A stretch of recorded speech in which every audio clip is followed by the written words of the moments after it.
오늘 본문에서 지금으로부터 2700년 전에 이사야 선지자는 메시아에 당할 그 고난과 죽음에 대해서 예언했습니다.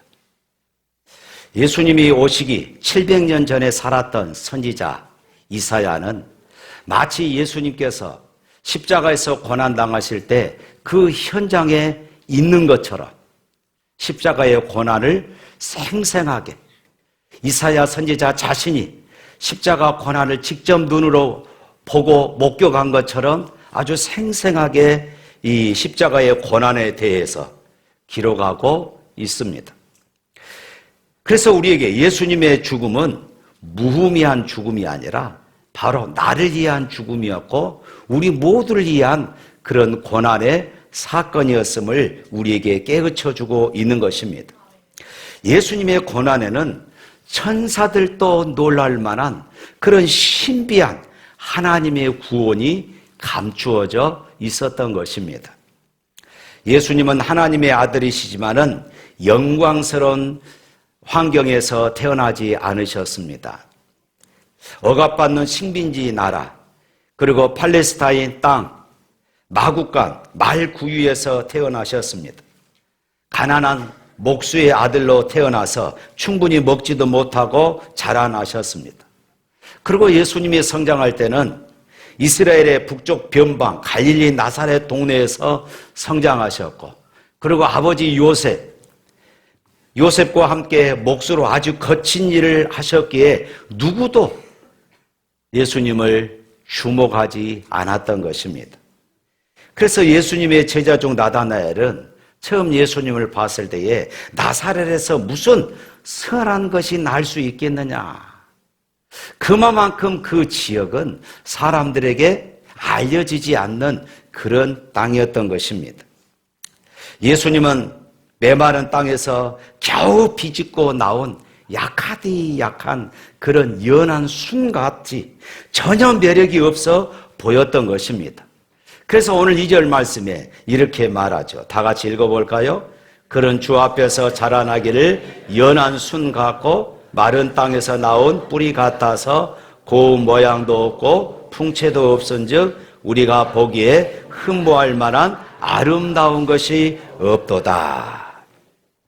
왜 하나님의 아들이신 예수님께서 이처럼 비천한 몸으로 이 땅에 오셔야만 했을까요?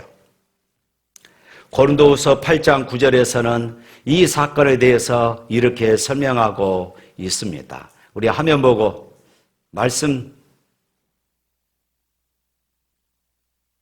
자, 제가 읽어드리겠습니다. 고린도후서 8장 9절, 우리 주 예수 그리스도의 은혜를 너희가 알거니와 부요하신 이로서 너희를 위하여 가난하게 되심은 그의 가난함으로 말미암아 너희를 부요하게 하려 하심이라. 우리를 부요케 하시기 위해서 예수님은 스스로 가난을 선택하셨다. 이렇게 지금 말씀하고 있죠. 그분은 하나님의 아들로서 얼마든지 섬김과 대접을 받으시고 그리고 영광을 받으신 그럴 분이셨습니다. 그런데 만약 예수님이 그렇게 하셨다면 이 땅에서 헐벗고 굶주린 수많은 사람들을 어떻게 이해하고 그들을 섬길 수 있었겠습니까? 예수님은 죄 때문에 고통받고 병들고 그리고 가난하게 살아가는 인생들을 불쌍히 여기시고 또 그들의 고통과 함께 하시기 위해서 스스로 가난해지셨고 스스로 보잘것없는 자가 되셨던 것이에요. 빌립보서 2장 6절부터 7절 말씀에 보면은 또 이렇게 말씀합니다. 그런 근본 하나님의 본체시나 하나님과 동등됨을 취할 것으로 여기지 아니하시고 오히려 자기를 비워 종의 형체를 가지사 사람들과 같이 되셨고 사람의 모양으로 나타나셨다. 예수님은 우리 죄인들의 친구가 되시기 위해서 하늘의 영광을 버리시고 우리 사람의 모습, 종의 모습, 죄인의 모습으로 이 땅에 오신 것입니다. 우리같이 천박하고 보잘것없는 자들을 이해하시고 사랑하시기 위해서 하늘의 영광을 버리시고 친히 사람의 몸을 입고 이 땅에 오신 것이에요. 이것을 우리는 성육신이다 이렇게 고백합니다. 오늘 3절 말씀에 보면 예수님을 멸시를 받아서 사람들에게 버림을 받았다 이렇게 말합니다. 읽어볼까요? 그런 멸시를 받아 사람들에게 버림을 받았고 강고를 많이 겪었으며 질고를 아는 자라.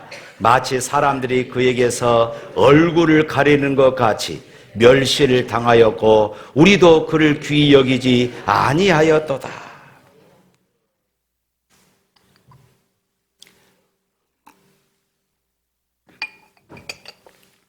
사람들은 예수님을 향해서 얼굴을 가리웠다 이렇게 말합니다. 여기서 얼굴을 가리웠다 이것은 마치 못 볼 것을 본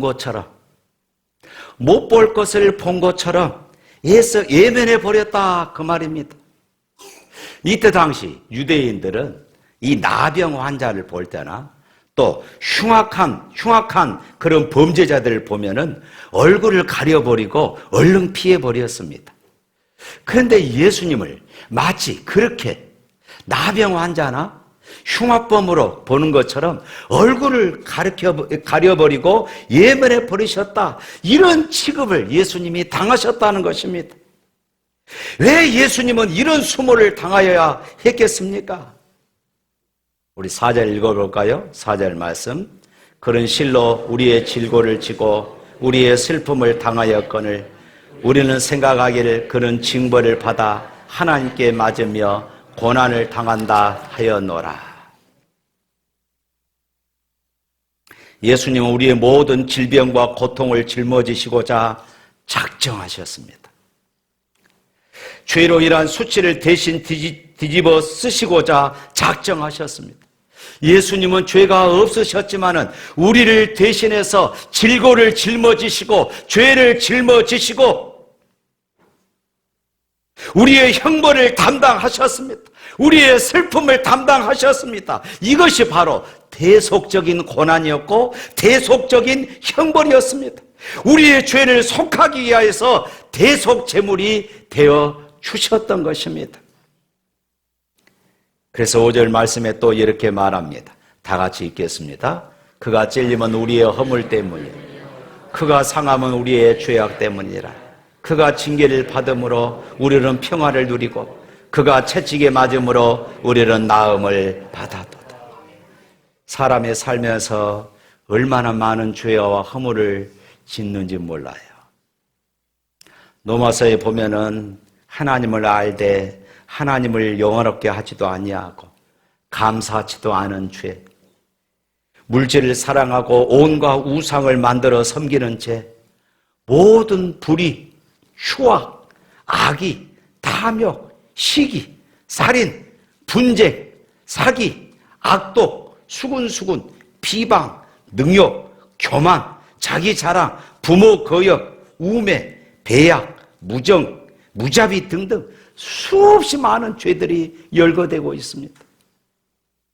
병원에 가보면은 온갖 환자들이 그렇게 모여 있는 것처럼 우리 인생들은 온갖 죄악 가운데서 그렇게 살아가고 있습니다. 우리는 죄 중에 태어나 죄 가운데 살면서 죄에 오염되었고 죄에 중독되어 있었습니다. 로마서 3장 10절 말씀에 이렇게 고백하고 있습니다. 다 같이 읽습니다. 기록된 바 의인은 없나니 하나도 없습니다. 의인이 하나도 없다. 또 로마서 3장 11절부터 15절 말씀에 보면은 또 이렇게 말씀하고 있어요. 다 같이 읽습니다. 깨닫는 자도 없고 하나님을 찾는 자도 없고 다 치우쳐 하나님께 무익하게 되고 선을 행하는 자는 없나니 하나도 없도다. 그들의 목구멍은 열린 무덤이요 그들의 혀로는 속임을 일삼으며 그들의 입술에는 독사의 독이 있고 그 입에는 저주와 악독이 가득하고 그 발은 피 흘리는데 마르는지라. 또 넘어서 3장 23절 말씀에 보면 이렇게 말합니다. 다 같이 모든 사람이 죄를 범하였음에 하나님의 영광에 이르지 못하다. 모든 사람들이 죄를 범했다. 이런 허물과 죄악 때문에 우리는 죄의 값을 치러야 했습니다. 로마서 6장에서는 죄의 싹은 사망이다. 죄의 결과 사망이라는 것입니다. 채찍에 맞아야 하고 상하고 찔려 죽는 형벌을 받아 마땅한 그런 존재들입니다. 특별히 여기서 상한다, 이 말은 무슨 작은 상처를 말하지 않습니다. 여기서 상하다, 이 말의 의미는 뼈가 으스러지고 살이 으깨지는 것을 말합니다. 마치 맷돌 사이에 집어넣고 갈아버리는 것과 같습니다. 우리의 손가락이 문틈에 끼어도 얼마나 아픕니까? 눈물이 날 정도잖아요. 그런데 만왕의 왕이신 예수님께서 몸이 으깨지시고 터지고 온몸이 피범벅이 될 때에 그 고통이 얼마나 컸겠습니까? 이처럼 예수님이 당하신 형벌은 너무나도 무섭고 처절한 것이었습니다. 로마 군병들은 예수님의 머리에 가시면류관을 씌웠습니다. 가시면류관이 벗겨지지 않도록 가시 몇 개를 예수님의 머리에 박아서 고정시켰습니다. 예수님의 얼굴은 피로 물드셨습니다. 뼈조각이나 납조각이 달린 채찍으로 내리쳐서 온몸은 상하고 터지게 했습니다. 예수님의 등이 너덜너덜하다가 살점이 떨어져 나가고 등뼈들이 앙상하게 보이기 시작했을 것입니다. 지칠 대로 지친 모습으로 동네 골목을 지나서 십자가를 지시고 골고다 언덕으로 오르십니다. 지치신 주님은 가시다가 쓰러지고 보다 못한 로마의 군병들이 구레네 사람 시몬에게 싫다고 안 지겠다고 도망가는 구레네 사람 시몬에게 억지로 십자가를 지게 해서 골고다 언덕을 오르게 했습니다. 그리고는 그 십자가에 예수님을 못 박은 것입니다. 예수님의 양손, 예수님의 양팔에 굵은 대못을 박았습니다. 그리고 십자가를 높이 세워서 옆구리는 창으로 찔려 물과 피를 다 쏟아지게 했던 것입니다. 대부분의 사형수들은 십자가에 매달려 피 흘려 죽어갈 때에 너무나도 고통스러운 나머지 온갖 저주와 역소를 퍼붓는다고 그럽니다. 그런데 오늘 7절 말씀에 보면은 뭐라고 말합니까? 우리 7절 한번 읽어보도록 하겠습니다.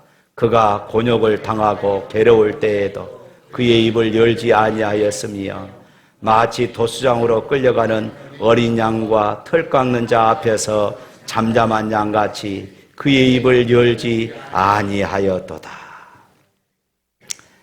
왜 예수님께서 이렇게 침묵하셨을까요?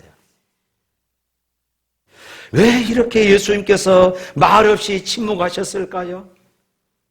6절에서 이렇게 말합니다. 다 같이 읽어봅니다. 우리는 다 양 같아서 그릇 행하여 각기 제 길로 갔거늘 여호와께서는 우리 모두의 죄악을 그에게 담당시키셨도다.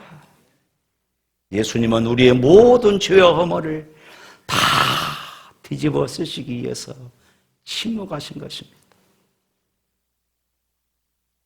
이것이 바로 우리를 향한 하나님 아버지의 사랑입니다. 참된 사랑이 무엇일까요? 말없이 그 사람의 허물과 죄를 담당하는 것입니다.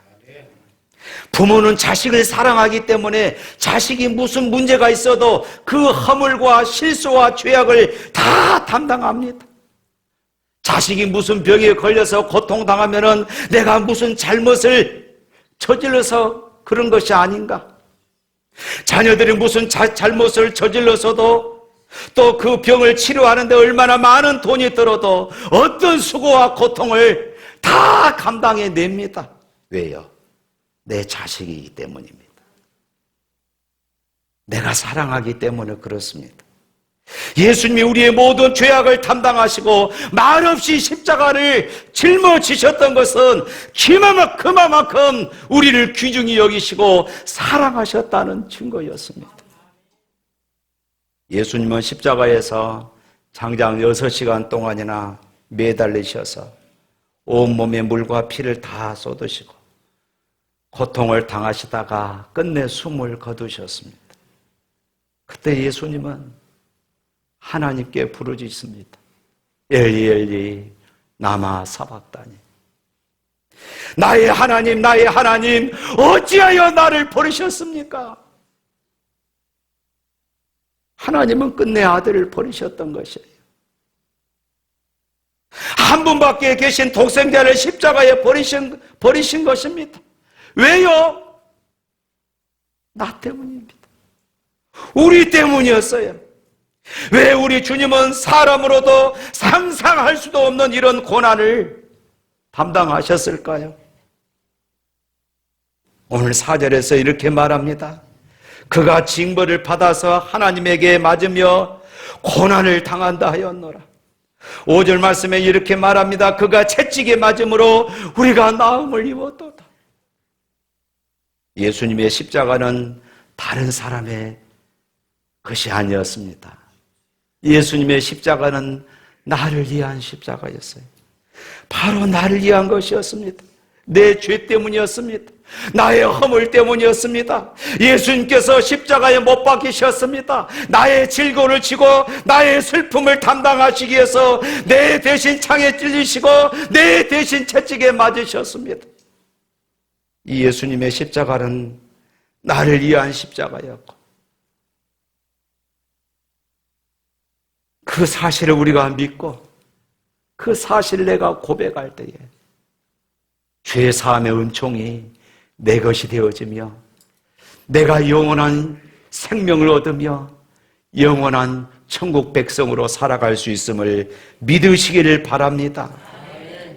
그가 찔림은 우리의 허물 때문이요, 그가 상함은 우리의 죄악 때문이라.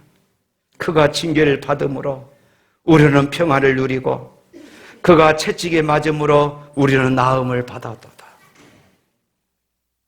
저는 설교 준비하면서 이 부분에서 잠시 손을 내려놓았습니다. 예수님께서 찔리고 예수님께서 상하시고 예수님께서 채찍에 맞으신 것은, 예수님께서 징계를 받으신 것은 바로 나 때문이구나.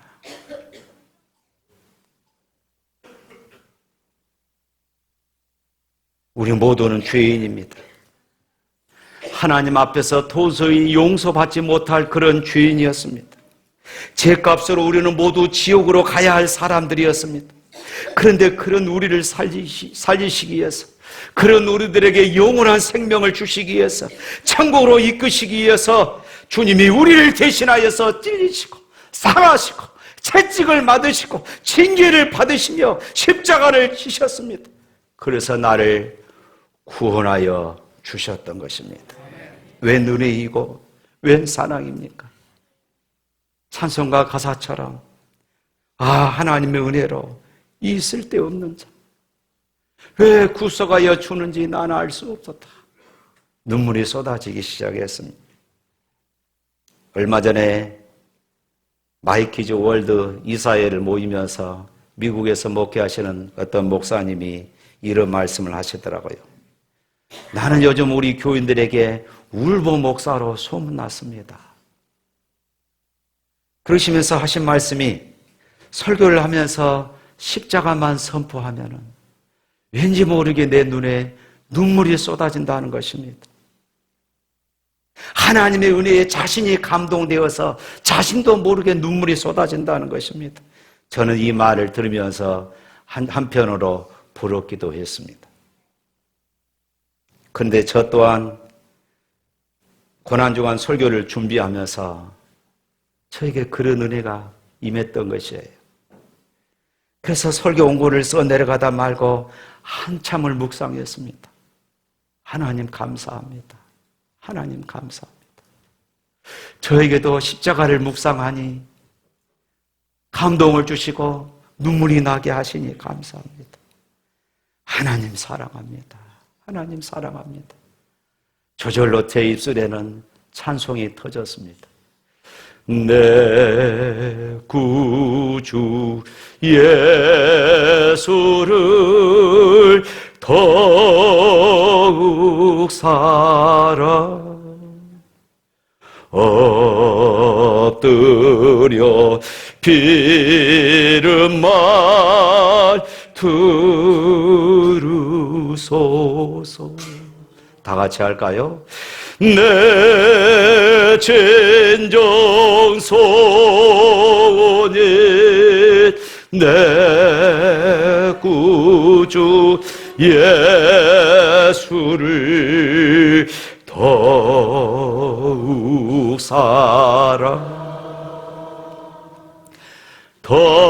더욱 사랑.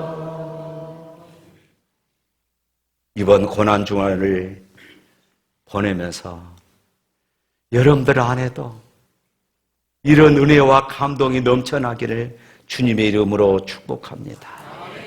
빌보서 2장 9절부터 11절 말씀에 이렇게 말하고 있습니다. 다 같이 있습니다. 이러므로 하나님이 그를 지극히 높여 모든 이름 위에 뛰어난 이름을 주사 하늘에 있는 자들과 땅에 있는 자들과 땅 안에 있는 자들로 모든 무릎을 예수 이름에 꿇게 하시고 모든 입으로 예수 그리스도를 주라 시인하여 하나님 아버지께 영광을 돌리게 하셨느니라.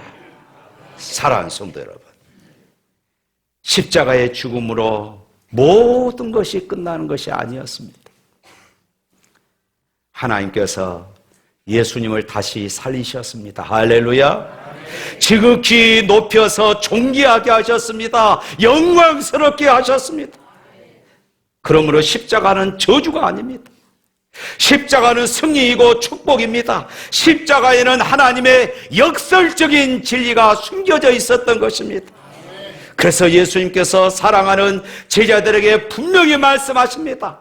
마가복음 8장 34절 말씀 우리 다 같이 한번 또 읽어봅니다. 무리와 제자들을 불러 이르시되 누구든지 나를 따라오려거든 자기를 부인하고 자기 십자가를 지고 나를 따를 것이니라. 십자가가 고난인 것 같고 실패인 것 같고 십자가가 저주인 것 같은데 아니라는 것입니다. 그래서 주님이 자신 있게 말씀합니다. 누구든지 나를 따라오려거든 자기를 부인하고 자기의 십자가를 짊어지고 나를 따르라.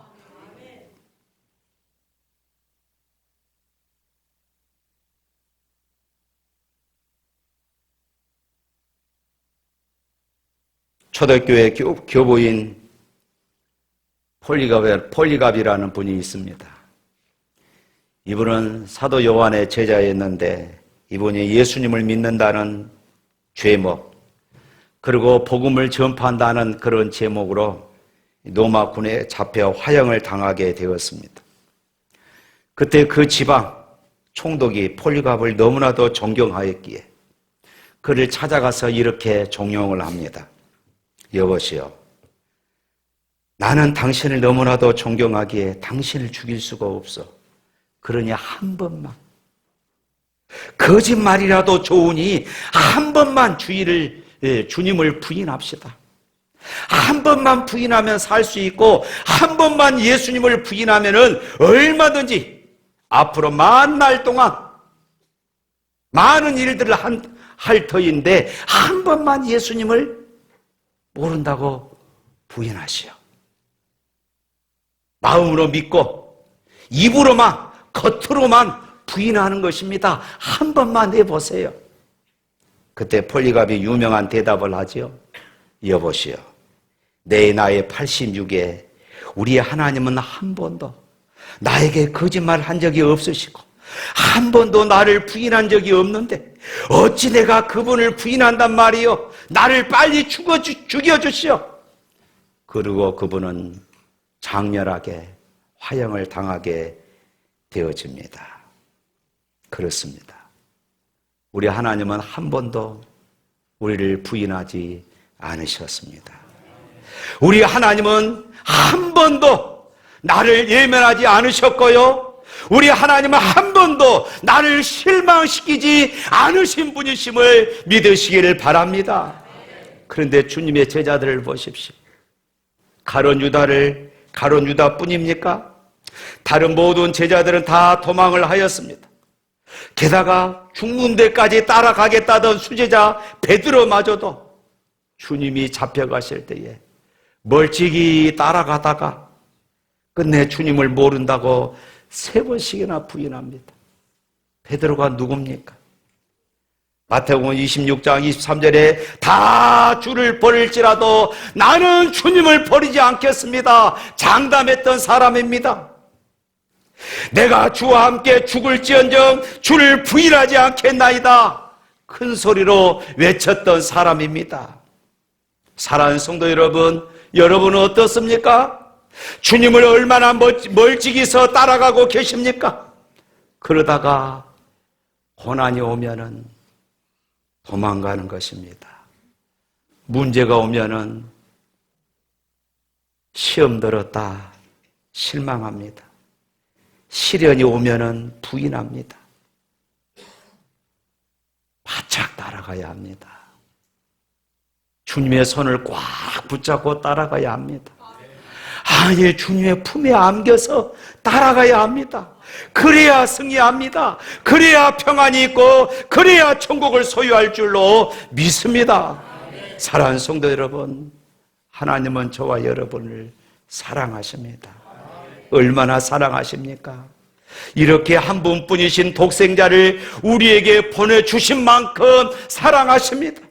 이 사실을 믿으시기를 바랍니다. 그리고 예수님의 고난을 나 때문이라고 받아들일 수 있기를 축복합니다. 주님의 아픔은 나를 위한 아픔이었습니다. 주님의 찔림은 나를 위한 찔림이었습니다. 주님의 죽음은 나를 위한 죽음이셨습니다. 이 사실을 믿고 고백하시며 예수님을 나의 주님으로 영접해 드릴 수 있기를 축복합니다. 그럴 때 우리는 하나님의 생명을 받아 영원한 삶을 살 수 있음을 믿으시고 이 영생의 축복을 모두가 누릴 수 있기를 주님의 이름으로 축원합니다. 찬양하겠습니다.